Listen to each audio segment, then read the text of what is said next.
The year was 2025, and humanity had finally done it. After decades of searching the stars, after countless failures and broken dreams, they found it, a world that could be home. Kepler 47c, a planet orbiting two suns, 5,000 light-years from Earth. The probe sent back images that made scientists weep. Blue oceans, green forests, mountains wrapped in mist. It looked like Earth before humanity scarred it. It looked like a second chance. The colony ship was called Prometheus Dawn. It carried 847 people, farmers, engineers, teachers, children. They left Earth with hope in their hearts and fear in their bones. The journey took 17 years in cryosleep. When they woke, Kepler 47 filled their viewports like a jewel hanging in the void. Commander David Chen stood on the bridge and stared at the planet below. His hands trembled. He had dreamed of this moment since he was a boy. "We made it," he whispered. The ship descended through clouds that tasted like rain. The landing was smooth. When the doors opened, the colonists stepped onto soil that felt soft beneath their boots. The air was warm. The sky was golden orange, two suns setting together on the horizon. Someone laughed. Then someone else.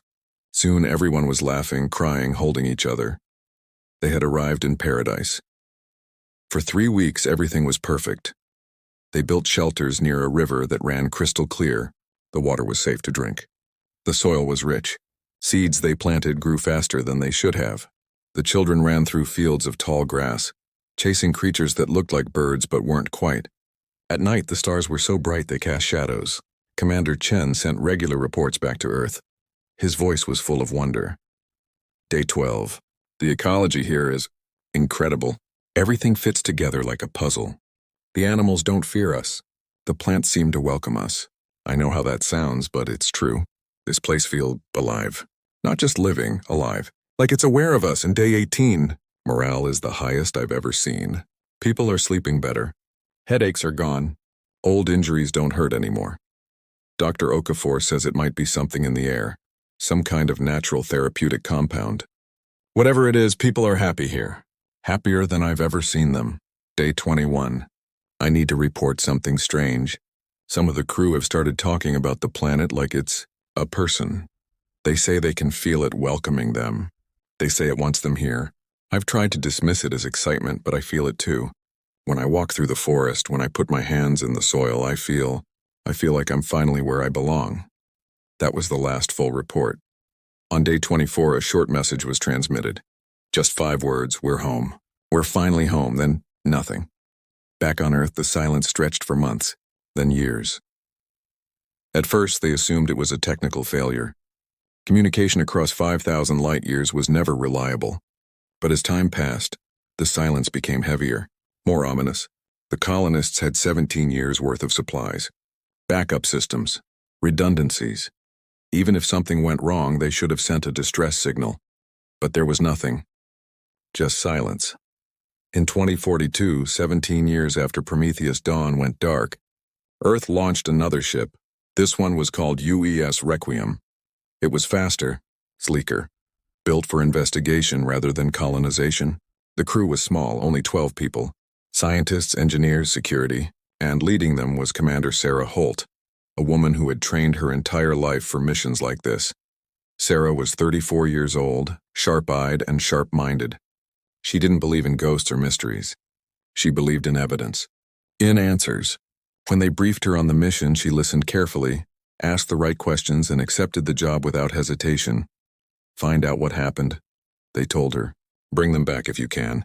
If you can't, bring answers." The journey to Kepler 47 took 9 years in cryosleep. When Sarah woke, her body ached and her mouth tasted like metal. She pulled herself to the bridge and looked out at the planet below. It was exactly as beautiful as the records had promised. 2 suns hung in the sky like eyes. The oceans gleamed. The forests stretched endlessly. Sarah felt something strange twist in her chest. Not fear, but something close to it. Something she couldn't name. "Beginning descent," her pilot said. His name was Marcus and his voice was steady. But Sarah saw his hands grip the controls a little too tight. They landed near the original colony site. The ship's sensors had already found Prometheus Dawn. Intact, powered down but structurally sound. No damage, no signs of disaster. Sarah stood at the airlock and looked at her crew. "Stay sharp," she said. "We don't know what we're walking into." The doors opened. The air that rushed in was warm and sweet like honey and wildflowers. Sarah took a breath and felt it fill her lungs, smooth and perfect. For just a moment she felt peaceful, like she had just woken from a long, terrible dream. Then she shook her head and stepped outside. The colony was empty. The settlement looked like people had simply walked away. Doors hung open.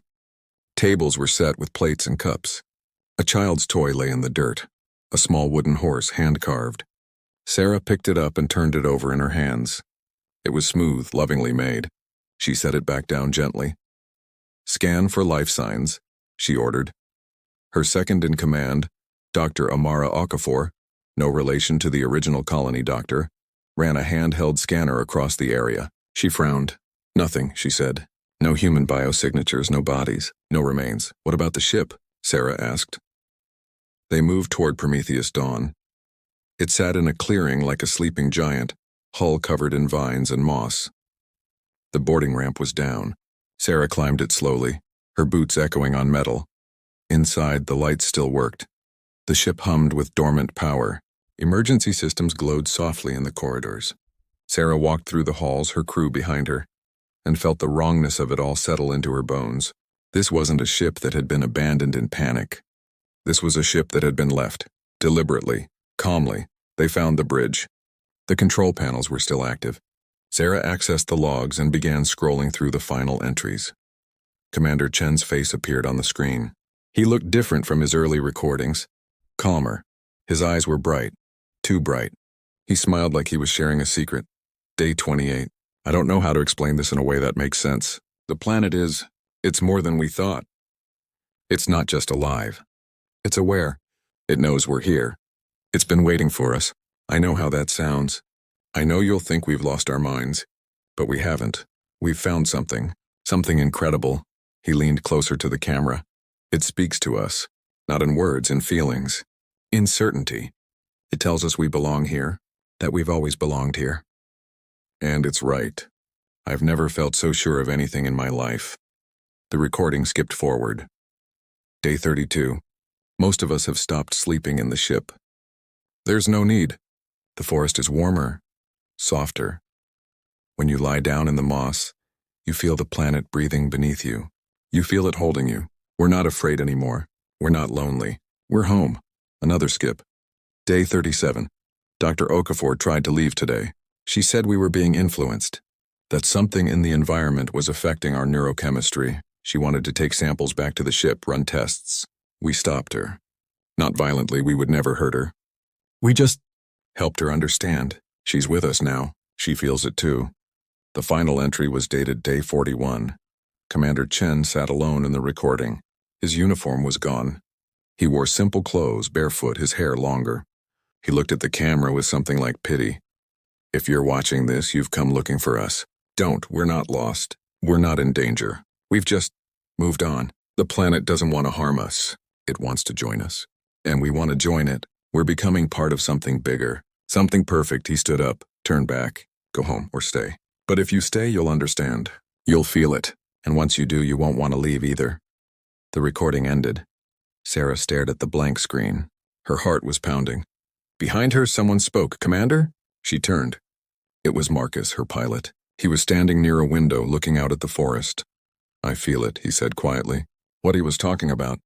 "I feel it." Sarah walked to him. "What do you feel?" Marcus struggled for words. Like I've been holding my breath my whole life. And now I can finally breathe. Like this is where I was always supposed to be." Sarah's throat tightened, because she felt it too. Ever since they landed, there had been something at the edge of her awareness. A presence, gentle, patient, welcoming. It didn't push. It didn't demand. It simply waited.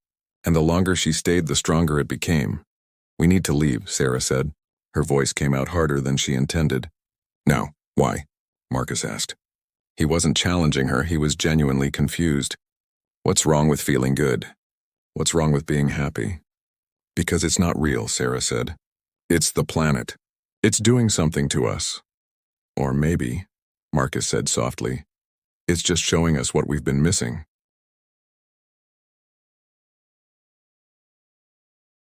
Sarah grabbed his arm. Listen to me. We came here to find answers. We found them. The colonists didn't die, they integrated. They became part of the ecosystem. We need to document this and go home. Marcus looked at her for a long moment. Then he nodded, but Sarah saw the doubt in his eyes. Over the next 3 days, Sarah pushed her crew to work fast. They gathered samples, recorded data, mapped the colony, but every night fewer people returned to the Requiem. They drifted toward the forest. They sat by the river. They closed their eyes and smiled.